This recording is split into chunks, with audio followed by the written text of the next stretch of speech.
দর্শক, সাবেক প্রধানমন্ত্রী খালেদা জিয়ার কবর জিয়ারতের খবর জানাতে সরাসরি যুক্ত হচ্ছেন সহকর্মী এইচ হিমেল। যুক্ত হচ্ছে হিমেল, নিশ্চয়ই শুনতে পাচ্ছেন আমাকে। খালেদা জিয়ার কবর জিয়ারতে আসা মানুষের ভিড় কেমন দেখছেন, কি বলছেন তারা প্রিয় নেত্রীকে নিয়ে, জানাবেন।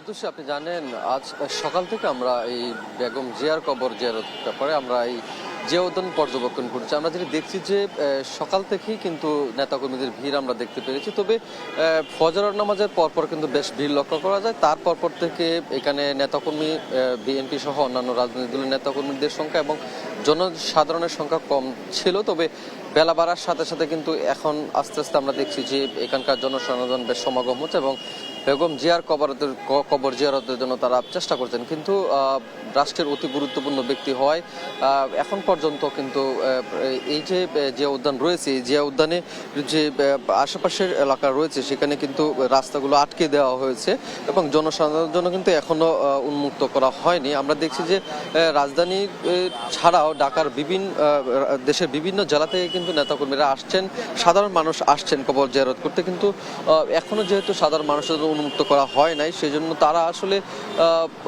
কবর জিয়ারত করতে পারছেন না। তারা যেটি বলছেন যে অনেক দূর থেকে এসেছেন কবর জিয়ারত করতে, কিন্তু আসলে উন্মুক্ত করতে পারলে আসলে কবর জিয়ারত করতে পারতেন। সেটি কবর জিয়ারত না করে তারা বাইরে থেকে দোয়া করে আসলে অনেকে চলে যাচ্ছেন। আমরা একটু কথা বলার চেষ্টা করব। আপনি কোথা থেকে এসেছেন এবং কবর জিয়ারত করতে পেরেছেন? আমি হচ্ছে অভয়নগর নোয়াপাড়া যশোর থেকে এসেছি। আমরা কবর জিয়ারতের জন্য এসেছিলাম, কিন্তু আমরা প্রবেশ করতে পারিনি বা প্রবেশ করতে দেয়নি। তার জন্য আমরা কবর জিয়ারত না করে আমরা ফিরে চলে আসি। আপনি একটু জানাবেন কোথা থেকে এসেছেন? মানে অভয়নগর নোয়াপাড়া থেকে গেছি, যশোর।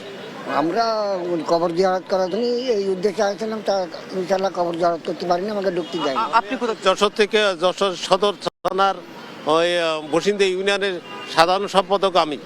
আমার নাম ইসহাক। তা আমি ওইখান থেকে আইছিলাম কবর জিয়ারত করে, আজ জানা যাইছিলাম, সেইখানে কবর জিয়ারত করতে ঢুকতে দেয়নি। আমরা এখন ফিরে বাসায় ফিরে যাই। আপনি একটু জানাবেন যে কোথা থেকে এসেছেন আপনি? আমি মৌলভীবাজার জেলা কুলাউড়া উপজেলা থেকে আসছি। আমি গতকালকে রাত্রে আসছিলাম, জানাতে আসতে পারি নাই। ভাবছিলাম যে বেগম জিয়ার কবরটা একটু জিয়ারত করে যাব, একটু দেখে যাইব, কিন্তু ওরা ঢুকতে দিচ্ছে না। আমরা তো জানি না আমরা ঢুকতে পারবো না বলে, ওইটা আমরা নিউজ পাই নাই, এই জন্য আসছি। যদি আজকে পর্যন্ত ঢুকতে দেয় আমরা থাকবো, আর যদি ঢুকতে না পারি তাহলে আমরা আজকে চলে যাব। ধন্যবাদ। ওনারা যেটি বলছিলেন যে রাজধানীতে তারা এসেছেন, ঢাকার বাইরে থেকে এসেছেন কবর জিয়ারত করতে, এবং তারা আহ্বান জানাচ্ছেন যেন দ্রুত সময়ে জনসাধারণের উন্মুক্ত করে দেওয়া হয় এবং কবর তারা জিয়ারত করতে পারেন। অন্যদিকে আমরা এখানকার দায়িত্বরত নিরাপত্তা কর্মী যারা রয়েছেন, অফিসারদের সাথে কথা বলি, তারা যেটি বলছেন যে যখন অনুমতি আসবে তখনই খুলে দেওয়া হবে এবং সবাই কবর জিয়ারত করতে পারবে। রাজধানীর জিয়া উদ্যানে বেগম জিয়ার কবর জিয়ারত সম্পর্কে এই ছিল আমার কাছে সর্বশেষ তথ্য। অতসী।